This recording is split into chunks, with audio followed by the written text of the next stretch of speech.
Hello mga kabibig, welcome back sa ating bagong YouTube channel. Ito ang pinakamaingay na YouTuber sa balat ng YouTube. Ako si Kabibig, maglabag-labag na tayo with evidence na ko laglagan na. Bookingan na. Ay nako, itong acting SP ba? Itong acting Senate Pro Tempore, Senate President ba? Senate President ng Malacanang Senado ba? Nagkamali ng posting sa Facebook? Upo mga kabibig. Nakakaubo, nakakatawa. Sherwin Gatchalian nataranta, binulgar ang plano sa impeachment ni Pisara, dinilit ang FB post. Plano ba talaga sa impeachment ni Pisara or ang number ng senador na buboto sa impeachment ni Pisara? Kasi pinaniniligan ni na Win Gatchalian na 22 lamang sila. 22 lang tayo ngayon. So dapat 12-12. 11-11. Kaya naging 12 sila, yung sa kabila naging ilan na lang, 11. Kaya tinawag silang majority block yung sila Win Gatchalian. Naku, nilaglag ni Win Gatchalian ang kanilang grupo. Kasi kabibig, sa kanyang post na now ay deleted post na rin, nasunog kasi, inamin yan na dapat 24 ang senador na boboto sa impeachment ni Pisara. Win, di ba ikaw ang nagsabi 22 lang kayo ngayon? Bakit biglang naging 24 ulit kayo? Halaka. So meaning, inamin mo, Win, na majority block talaga sina Senator Alan Peter Cayetano. Kasi 13 sila, kayo 12 lang. 12 ba? Ilan ba kayo? Di ba kabibig? 12-12 lang pala. 12-12 lang. Ano ba? Ano ba? Yan ka. Ginaguluhan tuloy ako. Yan kabibig. Ito ang post ng Win Gatchalian ha. Sabi kasi ni Attorney Rowena Guanzon, yan na. Kasi Gwen, win. Lose-lose mo talaga win. Ito Guanzon, nagtaka kung bakit hindi na makita ang post ni Gatchalian tungkol sa 16 boto sa impeachment. Hala, dinilit pala ni Wen. Natuwa ako sa post nito ni Win, pero nung binalikan ko ay dinilit pala. Bakit po? May nagalit ba? Or nasunog ang plano?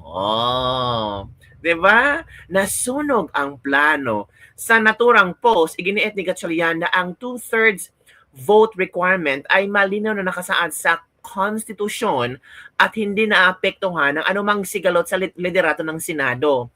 With the Senate's membership fixed at 24, the conviction threshold is 16 votes. Dagdag pa niya, the constitutional threshold 16 votes will be faithfully observed. Pero kanina kabibig, dinalet ni Win Gatchalian. Wala na talaga doon. Are they planning to bend the law again? Ito pala yung kabibig. Ito pala yung post ni Win Gatchalian kanina. Ito. Sabi na to ni Rowena, natuwa ako sa post ito ni Win, pero binagkan, ito. Akala kasi ni Wen na wala talagang mag-screenshot. Ito kabibig, the 2/3 vote required to convict Vice President Sara Duterte is a constitutional mandate. It is not effective by any internal Senate leadership arrangement or dispute. Article 11, Section 36 of 1987 Constitution states unequivocally that no person shall be convicted without the concurrence of 2/3 of all the members of the Senate.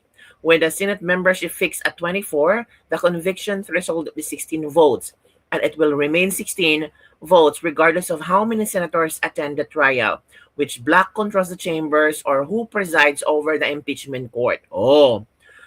Of how many senators attend the trial, dapat 16. Pero itong post na to kabibig, dinilit ni Win Gatchalian. Kita nyo na. Ketams, bakit dinilit ni Win Gatchalian? Dito pa lang sa underline, 2/3 of all members of the Senate with the Senate's membership fixed at 24.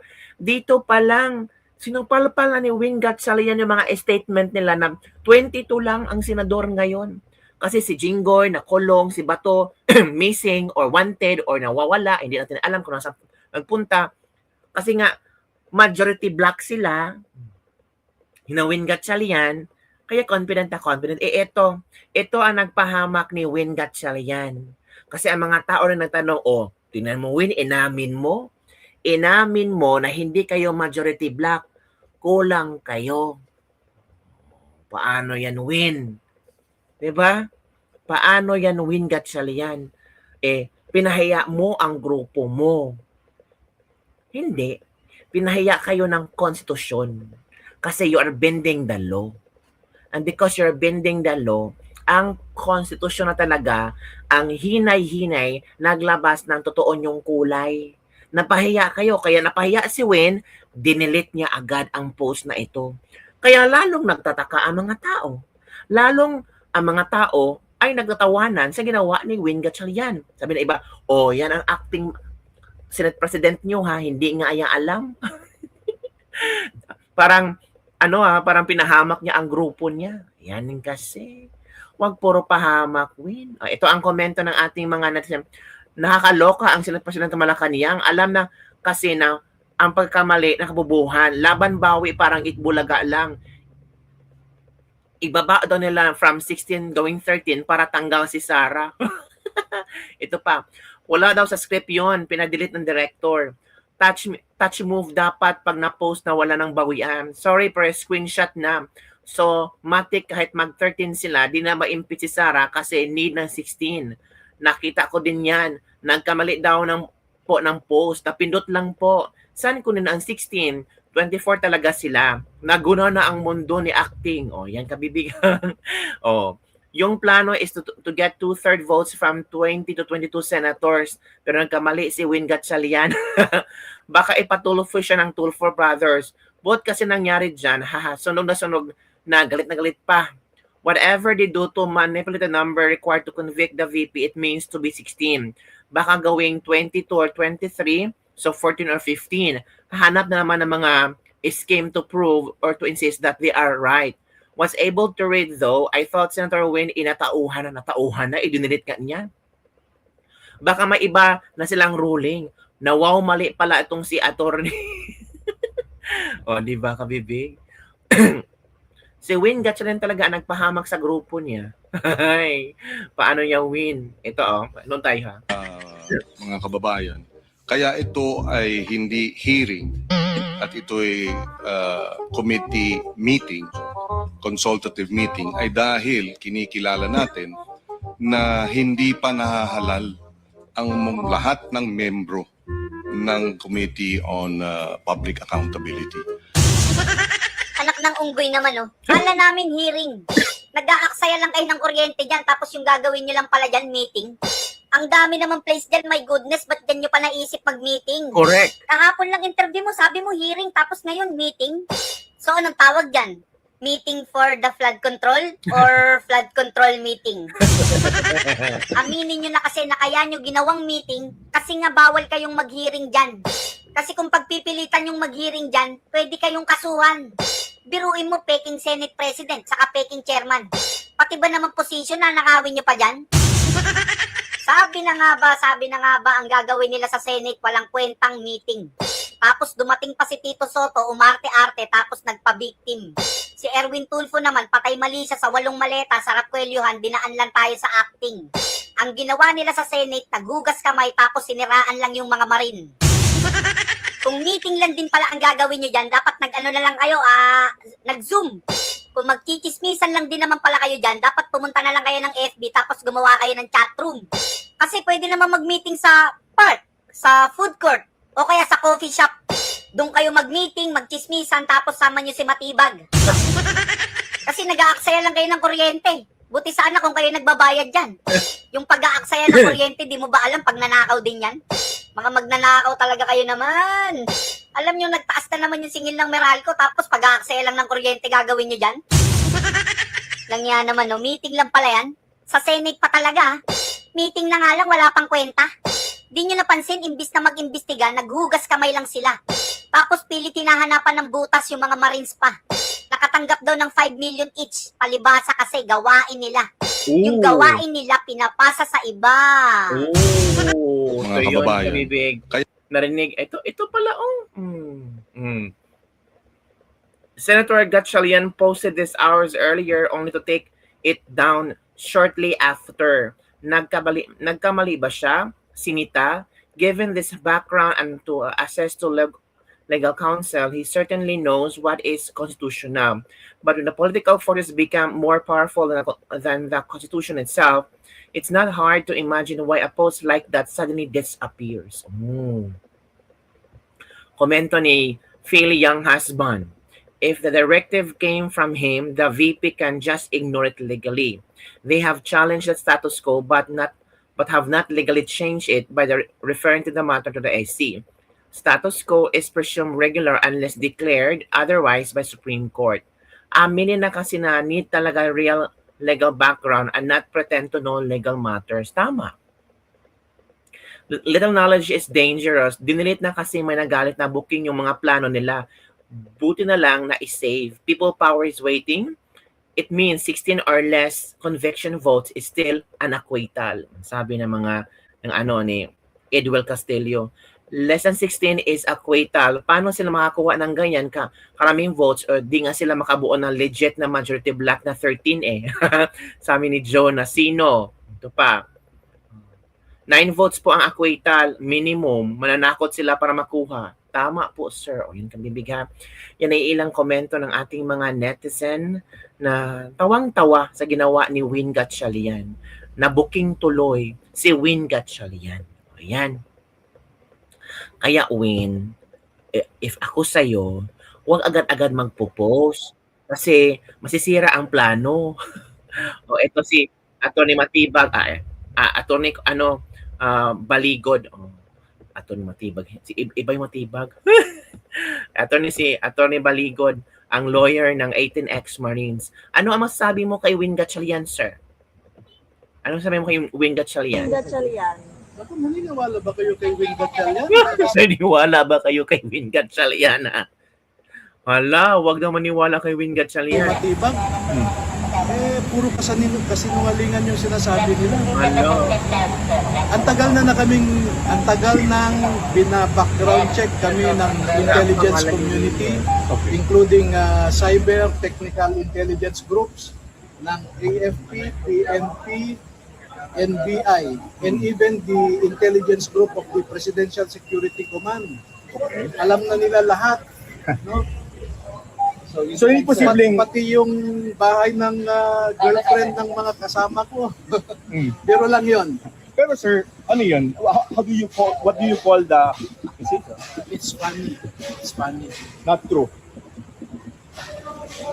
I don't know why people of their stature, supposed to be, will engage in such inane accusation that we are threatening the security of the Senate. Okay. Now, pagpasok mo pa lang sa Senado, kakapkapan ka na. Wala ka namang maski kutsilyo, hindi ka nga makapasok kung meron kang kutsilyo. Tapos ang usaa doon, may mga baril na nakasukbit. So paano? Win Gatchalian. Ako naniniwala. So Win nangyari ka bibig. Maniniwala pa ba kayo kay Win Gatchalian at Atty. Melvin Matibag? O yan ang sagot ni Atty. Baligod, ang lawyer ng 18X Marines. Ikaw ka bibig. Napahiya ba si Win Gatchalian? Pinahiya ba ni Win Gatchalian ang kanyang grupo? Basta Win ha, sabi mo 16 ha, wala nang bawian kahit dinilit mo yung post mo. Wala na Win. And besides, kahit dinilit mo yung post mo Win, nasa konstitusyon yan. So if nagpaplano kayo na, si Bato at si Jingo Estrada, hindi yan makasama sa pagboto sa impeachment ni Sara, 22 lang talaga, yun talaga ang palagi niyong pinanindigan na 22 lang ang senador ngayon. Sayang naman yung bumoto kina Jinggoy at Bato de la Rosa, parang binaliwala niyo. Kawawa naman si Jinggoy at si Bato. Nagkaroon na ng kaso si Jinggoy, si Bato missing, parang na-expel na bilang senador. Diba? Sabi ng iba, nasira talaga ang pangalan ni Win Gatchalian. Ano kaya ang prinamis ni Bangag, no? Kay Win Gatchalian? Sirang-sira talaga ang pangalan niya.